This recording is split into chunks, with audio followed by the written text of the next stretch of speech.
Masuknya kekuatan ekonomi besar telah mendukung besarnya ekspansi ekonomi dunia.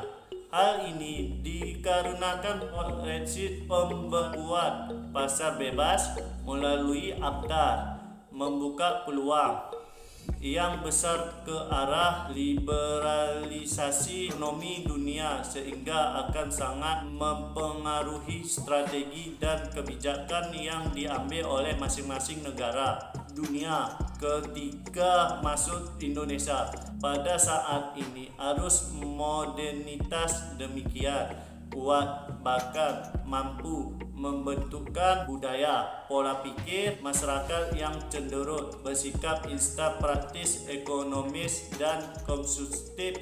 Dalam hal ini bagi bentuk pasar modern seperti supermarket, supermart, hypermart sangat reposit terhadap hal tersebut. Keberadaan serta perkembangan pasar modern tersebut semakin hari semakin mendesak pasar tradisional, meskipun karakteristik mereka berbeda. Oleh sebab itu ada beberapa strategi yang digunakan dalam mempertahankan pasar tradisional dalam kajian komunikasi pembangunan. Strategi pertama yang dilakukan untuk mempertahankan pasar tradisional adalah media base strategi, atau sering dikenal dengan strategi yang didasarkan pada media yang dipakai. Komunikator-komunikator yang menggunakan strategi ini biasanya mengelompokkan kegiatan mereka di sekitar media yang tentu disukai.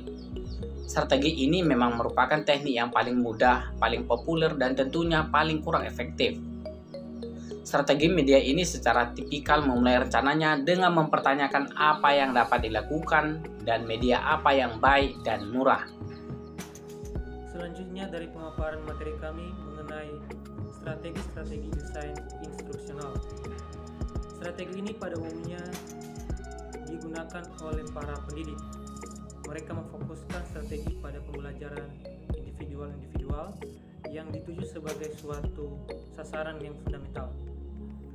Strategi kelompok ini mendasarkan diri dari teori-teori belajar formal dan berfokus pada pendekatan sistem untuk pembangunan materi pembelajaran seperti evaluasi formatif, uji coba, dan desain program berjenjang.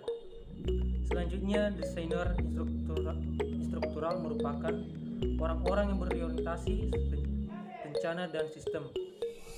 Mereka pertama-tama melakukan identifikasi mengenai yang pertama, tujuan yang hendak dicapai, kedua, kriteria keberhasilan, ketiga, partisipan, keempat, sumber-sumber, kelima, pendekatan yang digunakan, dan terakhir, waktu. Secara tipikal, kegiatan mereka dapat digolongkan ke dalam 3 tahapan yang saling berkaitan, yaitu yang pertama tahap perencanaan, kedua implementasi, dan ketiga evaluasi. Selanjutnya, strategi yang digunakan untuk mempertahankan pasar tradisional adalah strategi partisipator. Dalam strategi partisipator ini, prinsip-prinsip penting untuk mengorganisir kegiatan adalah kerjasama komunitas dan pertumbuhan pribadi. Dalam strategi ini, yang dipentingkan bukan berapa banyak informasi yang dipelajari seseorang yang sederajat dalam proses berbagi pengetahuan atau keterampilan. Jadi, strategi partisipator ini bagi pedagang dalam pembangunan ataupun dalam hal pengembangan pada saat sekarang ini lebih bertujuan untuk meningkatkan keikutsertaan masyarakat dalam pengembangan pasar tradisional. Strategi berikutnya dalam mempertahankan pasar tradisional adalah strategi pemasaran. Strategi pemasaran, strategi ini tumbuh sebagai suatu strategi komunikasi yang sifatnya paling langsung dan terasa biasa dalam prinsip sosial marketing, yakni teknik pemasaran yang tidak hanya mencari keuntungan yang diperoleh dari sebuah penjualan, melainkan memfokuskan pada apa yang konsumen butuhkan dan inginkan dari suatu yang diproduksi oleh produsen.